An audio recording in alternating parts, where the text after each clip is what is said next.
Welcome back to How To again. How to feeble on a quarter, Ghost Feeble. I don't know what it is. What would you call it? Ghost Feeble, definitely. I'd call it Ghost Feeble. Third vote. Babe, what would you call it? Ghost Feeble? I don't know what you're on about. I'd call it Ghost Feeble, I'd call it Feeble on a quarter, I don't know. It's whatever your preference is, you know what it is. Step 1, you want to go to the ramp at slow amount of speed. Did we do an How To Disaster video?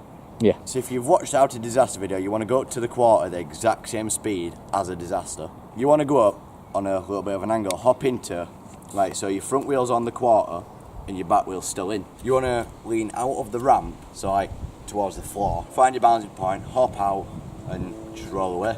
I learned it took me about an hour. It's a very easy trick to learn, very cool to learn as you're just starting. It's one of those that goes with a disaster, but like with a feeble as well, you can then put it to other stuff. If you can rock to fake it, then you can do it rock 180 because you know how to feeble. Then you can do oppie Ghost Feeble to 270. There's all sorts you can do with feebles. Yeah, I think that's pretty much how to do it. So if you go back over it, you want to go at the same speed as disaster, front wheel on, back wheel down, find your balancing point, get comfortable. You can even go pedal down if you wish, that's another one to add to it. It's just, it's a bit gear, really. Don't stay in it too long as well. Yeah, don't stay in it too long and then, because you'll lose your balance. And then hop out, make sure your front wheel goes over the coping, ride away, and then get yourself back on Tinder just like all the others. The last that you're talking to, tell them that you can feeble. Easy done. Peace out, guys.